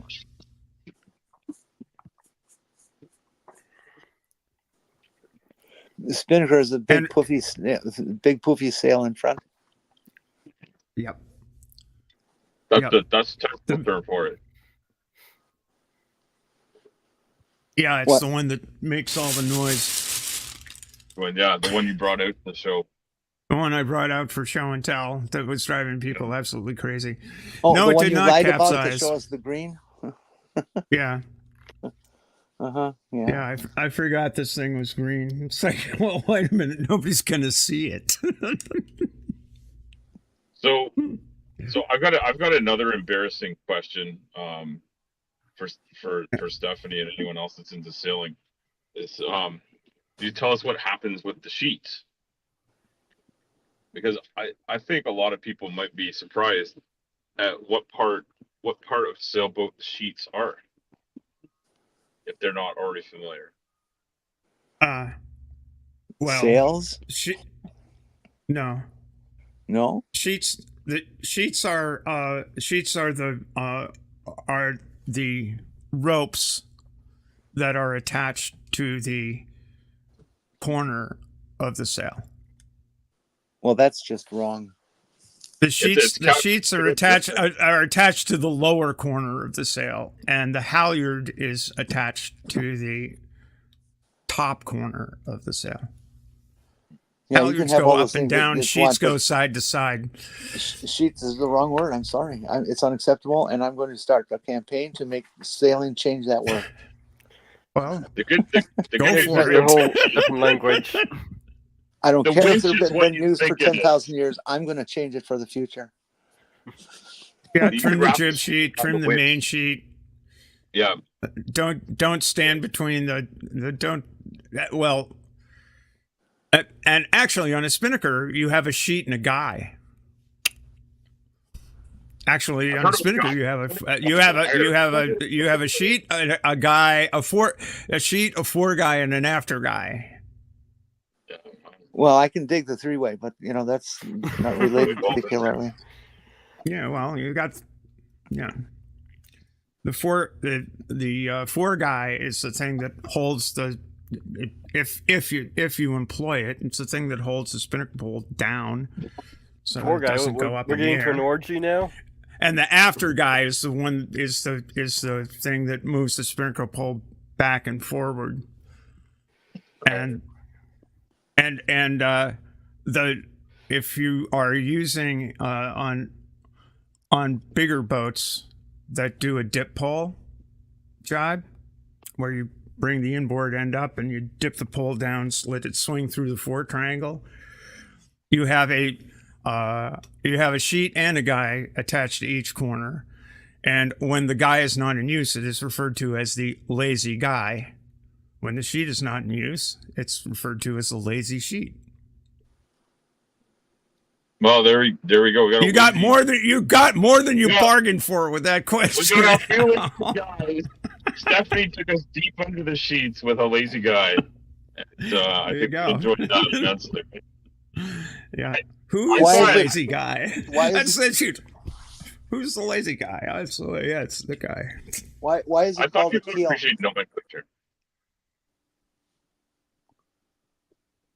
What That was was a that, good Jenny? I said, why It's is a it riddle. called a keel? Why is it called a keel? Like the etymology of the nomenclature, or is this a riddle from? I can't understand those words that have more than 2 syllables. I'm sorry, which one was that? Well, split it up. You got nomen and clature. Yeah.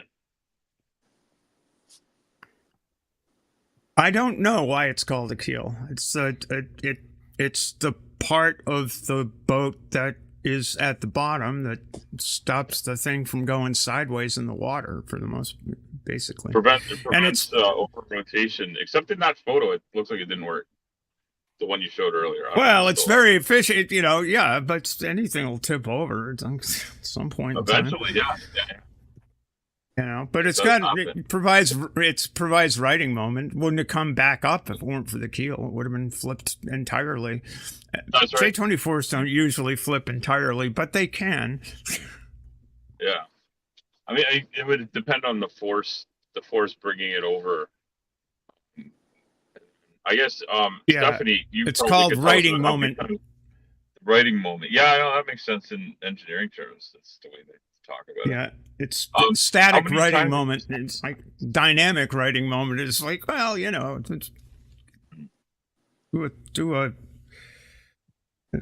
do a crash jibe, and all of a sudden things go pear shaped.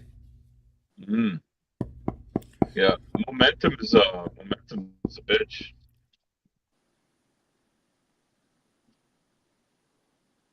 So have you snapped any masts, Stephanie? And have you ever had to change a mast at Yes. Yes. How much does a mast cost? On a 40-foot catamaran. Oh, Jesus. This Formula 40 catamaran it's like, and these things were built for a racing circuit called I think it was called the Salem Cup, back when cigarette companies would sponsor racing, and it's it's a racing boat, so everything's as light as possible, especially aloft and stuff. And a cap shroud broke, and the mast came tumbling down. You were sheeting in to go across the starting line. It's like, we're on a just a sort of a demonstration. Hey, we'll just go out and show the folks how cool a 40-foot catamaran is. And the thing will go really quick, but it doesn't go very quick without a mast. So we were sheeting in the mainsail, grinding the mainsail, and grind, and all of a sudden, snap, and the thing falls in the water. Okay, there goes tonight. Stephanie, how much does a mast cost? Mast for a J24 is about.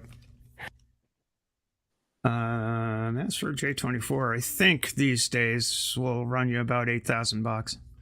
Yeah, this is why I don't do that kind of sport. Cheap. Yeah. Cheap. Well, the idea is they don't one. usually break. It's not it's not an everyday sort of thing. It's not a wear and tear item that goes every 3 months or anything. But if shit goes wrong, it goes wrong. Yeah, when shit goes wrong, it goes terribly wrong. Yeah. Or at least it has the potential of being deadly. Yeah. that's the beauty of the sport. It'll kill you. That's right. You don't want that to happen when you're up there in what do they call that thing? Is it a bosun's chair? You got to go up and fix stuff at the top. Yeah. Yep. Yeah, those two things together could be like not a good. I mean, then even flat earthers would believe in gravity. Then I think. No way. Well, yeah, but that's we got to get Tapiocaweasel in here to explain magnetism to us. Explain magnetism. Yeah, I was gonna send him a set of magnets for Christmas, and I thought, that might be mean. But then I was like, perhaps Titan his opinion. I saw this really nice pen that was like a bunch of magnets. Does Titan have a gender? Maybe Titan Uranus doesn't have a gender. I don't even know. As far as that magnet you want to give for a present, get a magnet and give it a nice little box and everything, and label it as a monopole magnet. A monopole magnet. Is it like which Which one is that pole? Well, there's no such thing. You can't have a monopole magnet. But I'll No, bet but you don't know that. there's a concept. There's a concept of monopoles in physics, though. Yeah, but it It's been doesn't exist in postulated that it could reality. exist. I don't know how it could. I don't know if it could, but Doctor Tap. I don't know. I don't know if he's around. I think he's visiting family for Christmas and whatnot. He's in the chat. Is he in the chat? Holy fuck! I don't know what he's doing. Like earlier, he was playing chess with me, but I don't fucking know where he goes. I'm driving around in my wife's little go-kart, trying to figure out how I can find German baked goods for the German family. And I'm in the Germanist town in Ontario, and I can't find a German market that's open.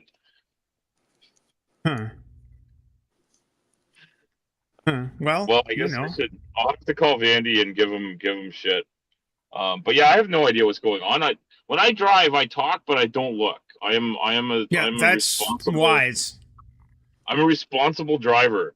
I look at what's going on, and yeah, but yeah, no, I guess now I've let the cat out of the bag. He's gonna eventually he'll come home and find a monopole magnet in a box sitting in his mailbox and wonder what the fuck's going on. Well, Tapioca, it probably gets stuck to something. Jeez Louise. Go ahead, it's stuck to his metal mailbox if he's got one, but I don't think he'd understand that because I'm not sure he knows what a magnet is. Jenny wants to talk, so let her. Okay, go. Sorry. Tapioca, do you know what a monopole magnet is?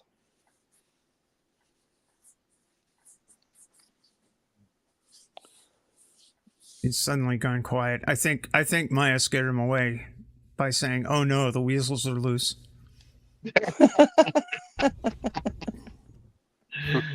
He's trying to get the other four of them to go back in the trench coat, I'm sure. I gotta mute for a second so people don't freak out by my moving the spinnaker. Okay. All right. Tsunami, did you know that Aldi and Whole Foods? Oh no, not Whole Foods. I'm sorry. Never mind. Forget it. Skip it. That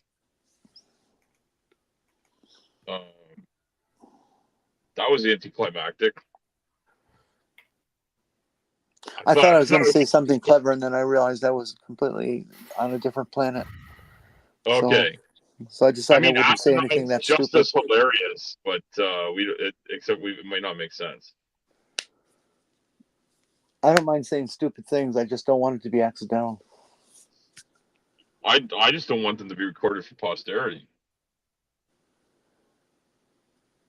Every stupid thing I've ever said probably has been. Well, honestly, I don't care about that because I'm human. I'm not going to be around much longer. Who fucking cares? You're dead. All those good things you said are just fine. That's right. Doesn't matter if it was good or bad. People are going to say what they're going to say. And as Albert Einstein once famously said, you can't believe everything you're reading on the internet.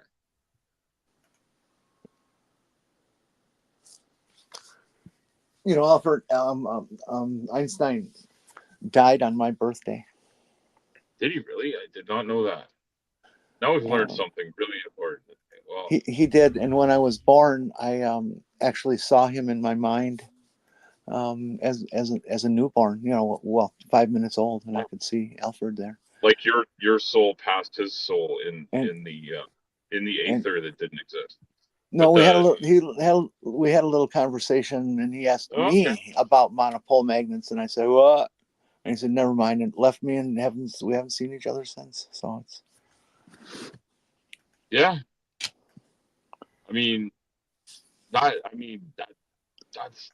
that's wild. It's almost incredible.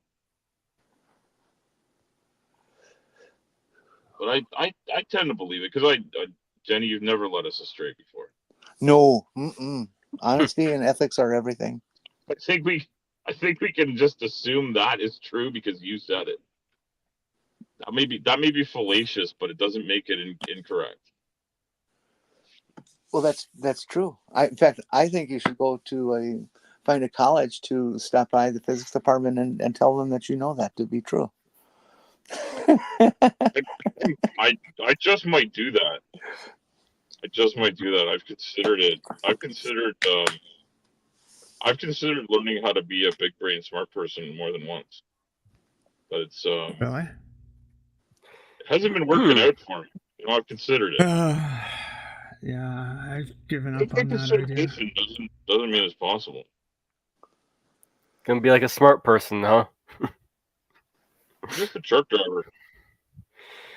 I do what I can. I move the biggest hose I could find, and I drop them somewhere else. Vandy, we love you. Don't you mean bad friends? What have we done? What's going on? I stopped, so I'm gonna find out what's going on. Why is it putting me back into the stream again? This is so weird. Are you guys still there? Still here. Yeah, we're here. Okay, all right. What is Vandy saying? We're bad friends. Yeah. Be bad friends. Oh, it's the magnet. Yeah, it's the magnet. Yeah. It's Vandy, yeah. Vandy, if I find a monopole, who else would I send it to? Send it to the Nobel. Send it to the Nobel panel. Yeah, I'll probably give you. I'd send it to at least Cambridge or Harvard or something. Is Vandy gonna tell the story about the like where this whole magnet came from? You know, if you piss off a weasel too much, it'll rip your flesh. Are you aware of that? I am aware of that, but there's only 5 of them and 1 of me. Yeah. Never own an animal you can't. Never own an animal that you can't eat across the street. Maya's being hilarious in the chat. Now that I'm stopped, he was putting a magnet. See, like, I don't know the reason why there's this whole magnet thing with Vandy. I just follow. I just perpetuate it, not knowing. I have no idea what the story of the magnet thing is. I know people make fun of him about magnets, and so I just roll with it, even though I have no idea why. And I think that's what a good friend would do. Good friend would just keep the joke going and know that there's an inside joke. I have no fucking clue what it is, and I'm still rolling with it anyway.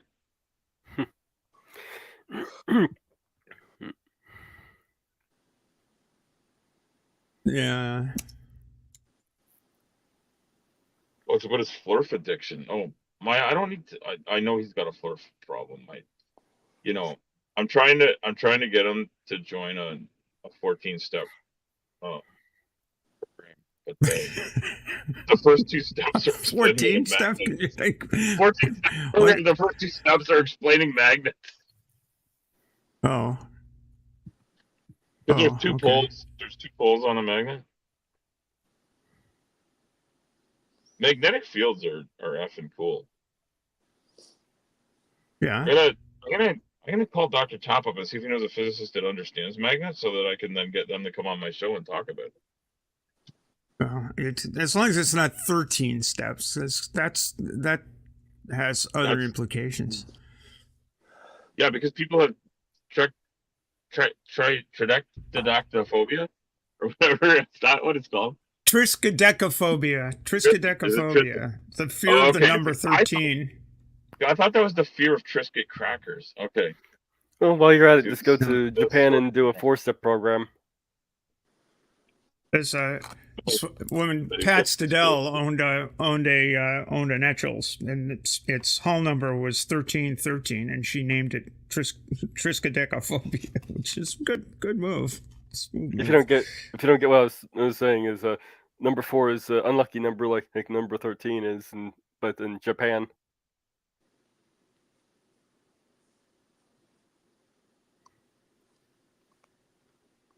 Uh-huh.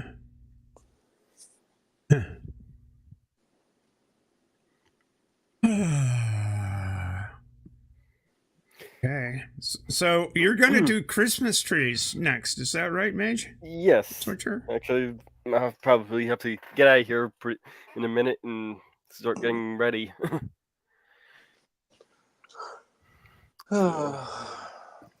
See you guys later. In Okay. about 20 minutes. Well, we'll see you over there. That'll be fun. Are you going to give us the life cycle of a tree? Is that we're going to look at the trees? Is that? Yeah, we're gonna look at the trees. Can we talk That's to the awesome. trees? I don't know. Maybe people talk to the trees. They don't listen to me. Yeah. Well, if they're like great. ants, it'll be a long conversation. They're great listeners. They're just not very good at talking back. All right. I'll see you guys in a bit. All right. Thanks for coming. Yep. Bye, Mitch. See you later. Around the corner. Wow.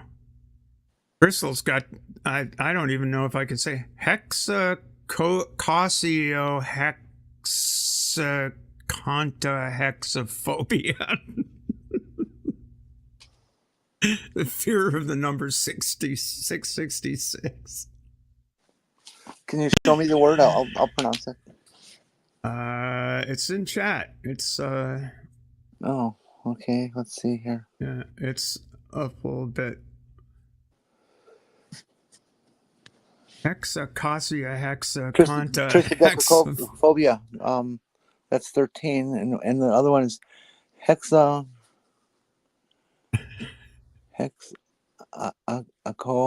geez, that's a tough one. It's a mouthful, is what it is. This is damn near Welsh. There aren't two L's in it, though. There are no L's in it, as a matter of fact. You can't Okay, call it Welsh. I'm not going to try that one. It's just going to embarrass me. So, that word. Yeah. Hexaconta, hexaphobia. Hex. That's not, no wonder 666 is a problem. It's hex. Hexa.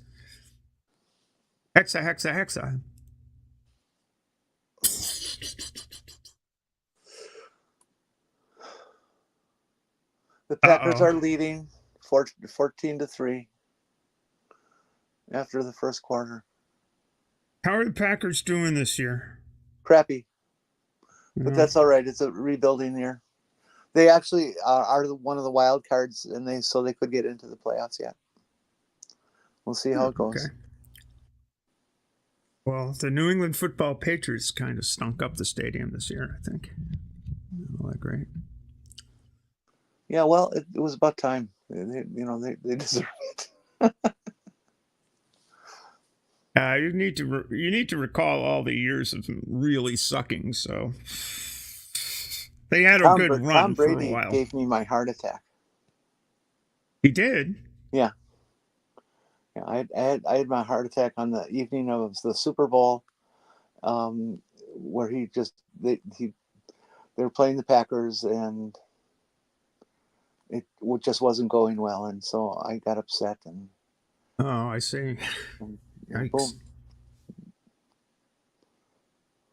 Boom. No, Brady has retired. He is, in fact, not eternal on the gridiron.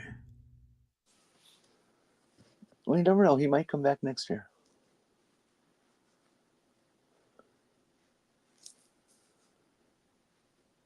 I don't know. I was in a conversation, not a conversation, but in chat listening to a conversation, and somebody was doing what they call moving the goalposts, only this person had taken the uprights and moved them onto a soccer pitch. You know, they moved the goalposts that far, literally uprooted them. Jeez. I don't know. We should talk about epistemology or something, just to liven things up. Isn't that the study of urine? I think so.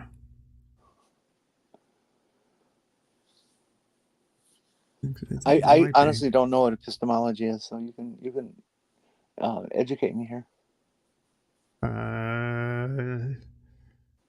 It's the consideration of how you know what you know. Oh. Well, if you know. I just make things up. Generally works pretty well.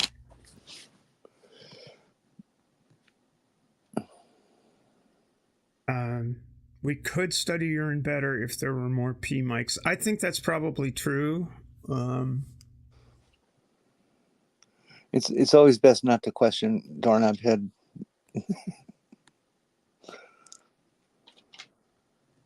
Okay. Well, we'll drop that subject then. Well, he gets angry, you know, and it's not pretty, even though we can only see the text of it.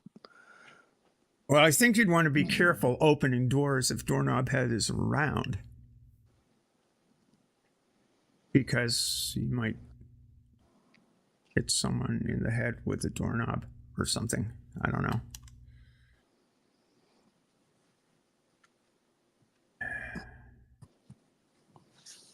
Huh. So are you're in stream after stream coming up here? You're doing your own personal Christmas marathon. Is that? Yeah, let me look.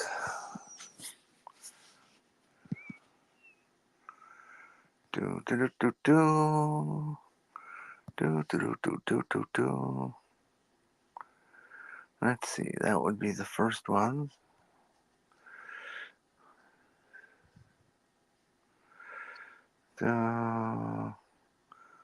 Scummer and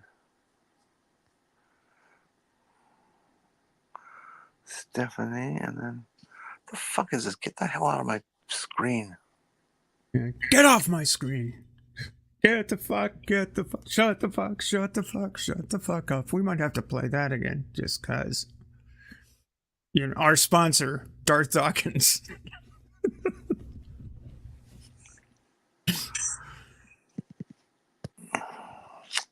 Actually, I think it is time for a musical interlude. We'll do a little Martin Mull again because. Oh no! Come on, that was an awful song.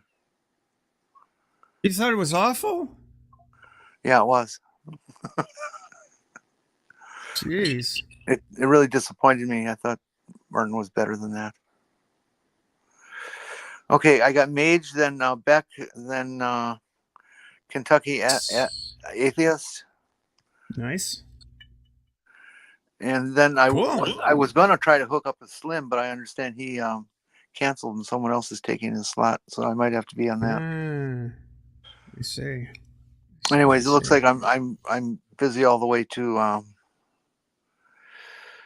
1800. Nice. Well, I'm gonna pin Purple's link to Mage because I was thinking about putting that in there. Oh no, I take that back. I'm busy till 10 o'clock. Oh wow. Okay, I guess I'm going to sleep pretty well after that. You know, and then I'm empty till the 25th. Yeah, I have nothing till Claire Bear at 1 o'clock.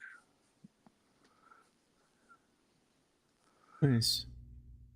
And then Sinise, and then Bree. Yeah, I'll probably pop in several here and there.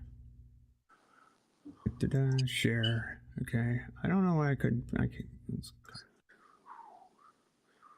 Yeah. Beck follows Kentucky Atheist and Asso.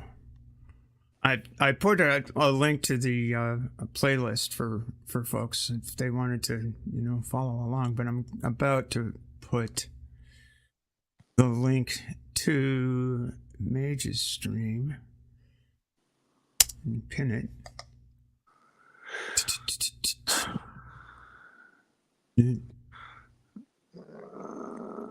Replace pin message. Yes, that's it. Message pinned. So the pinned message is a link to the stream that follows. So you can go look at the trees. And,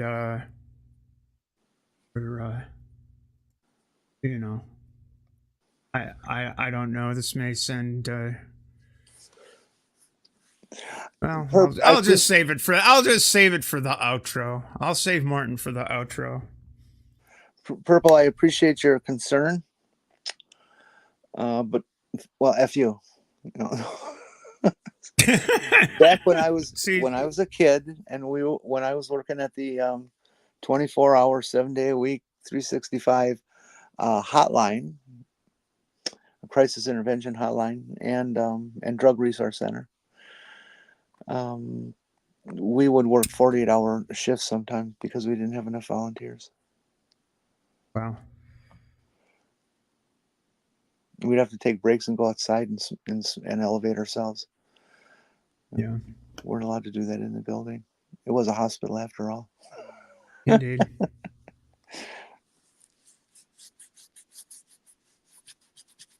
Yeah. Yeah, I often think of Dr. Ben, and he's working shifts today and tomorrow and the whole program. And they're long shifts. I'm sorry, who is that? Who is? Dr. Ben, family Dr. Okay. Ben. Yeah.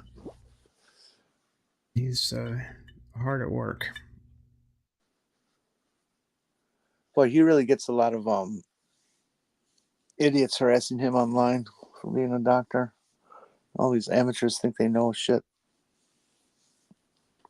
Yeah, it's frustrating. I can understand why it would be frustrating. Somebody trying to tell a doctor about medicine. It's just, excuse me, have you been to med school?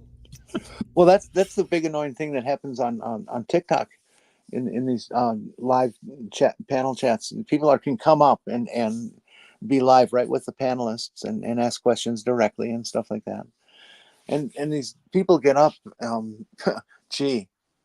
particularly men who come up and then question everything you are in your life, as being a trans woman and stuff.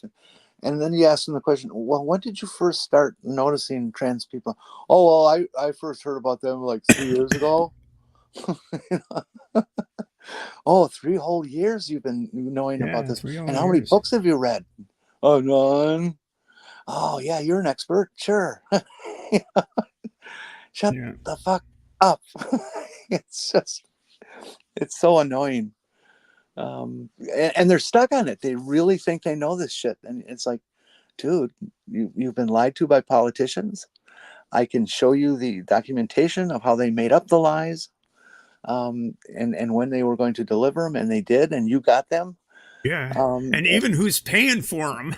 Yeah. Better. And they just well, no, that's just bullshit. Okay, honey. So your personal incredulity is everything to you, huh? I just can't stand when people everybody's welcome to your opinions, but don't believe that your opinions are fact.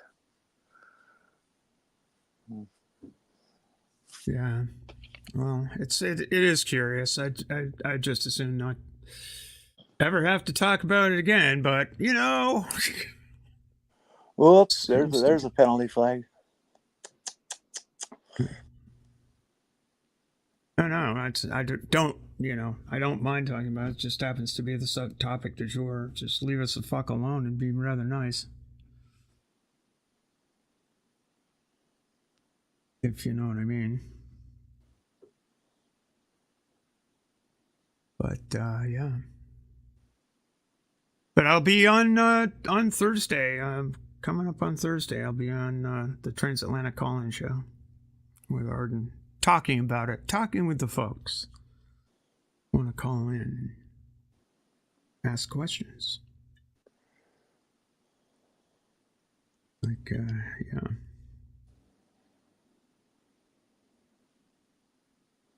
Boy, why won't they ever ask me onto the Transatlantic show? Aren't I smart enough? I'll happy to pitch you.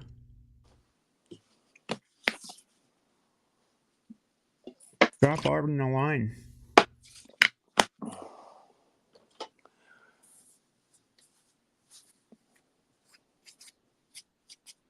Yeah. So yeah, that's coming up for me, and I've got a 3-hour stint tomorrow. You gonna come back for that one? I was expecting to. Okay, great. That'd be awesome. What time is that I again? have to figure if 9 to noon tomorrow.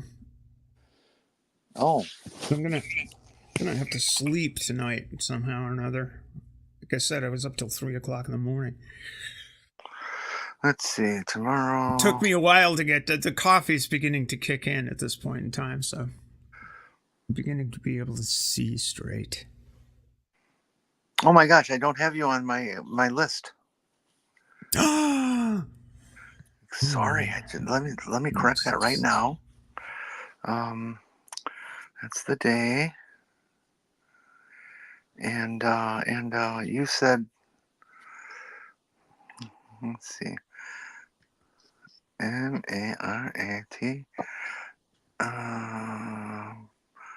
9 to noon Eastern. Now just hold on. I'm working on it. We're getting there.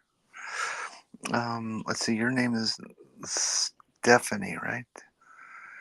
Yeah. Okay, and that would be on Christmas Day. Oh, exciting! At what time again? 9 Eastern. Which makes it 8 real time. 8 Central. And yeah, real time. And it lasts for 3 hours, so 8, 9, 10, 11. 12 o'clock bad time. I think it's okay, 9, Eastern time. 9 to 10, 10. Yeah. Well, yeah, 11. Yes, Central. Your time. 3 hours. Yeah. Or yeah, we got you now. 1400 to 1700 UTC. I was going to try and get on Amy Newman's at I think midnight tonight or 11 o'clock tonight, something like that. But I'm going to try and take that time to sleep.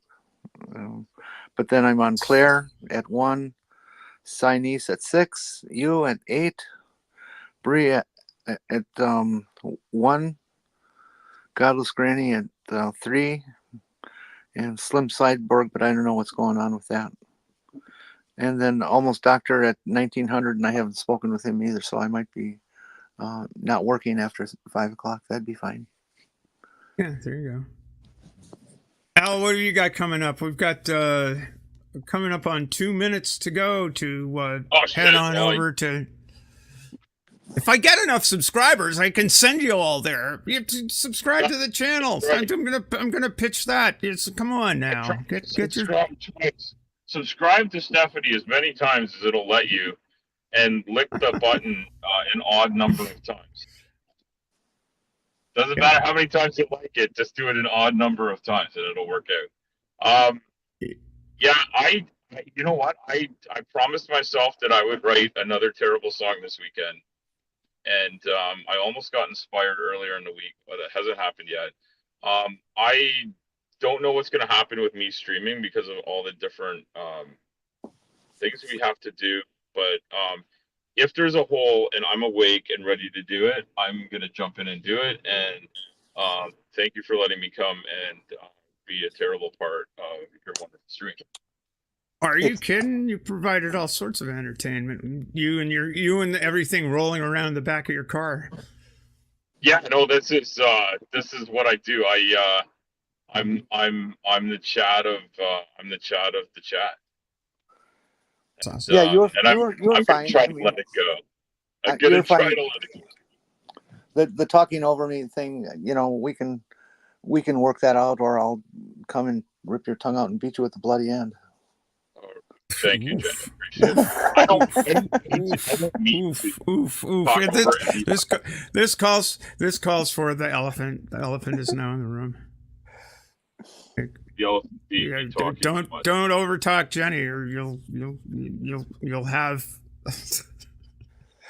I am sensitive to that for a couple of reasons. One, because when I do comedy, comedy is very salient to whatever's going on around you. And so if I try to come in and somebody talks over me, the joke is gone. Okay. And so my brain just goes, oh, and so I get frustrated and that sort of thing. And the other one is, well, I'm just so much better than everybody. I should be the only one talking, No, I don't Those are mean that both at all. There was a second thing, but I can't remember what it is. That's why I said that. Well, it is now time for us to say adieu and to everybody. Send everybody over to look at the trees with Mage. And thanks, Al, for coming. Thanks, Jenny, for coming. It's been a great pleasure. And if you feel like coming again tomorrow, come on in. And thank you. Thanks, everybody in the chat. Merry Christmas. Happy New Year. All the things. Happy Festivus. Happy Kwanzaa. Happy holidays, generally. And we'll see you later. Don't Thank get you. caught. I guess. Bye-bye. Bye.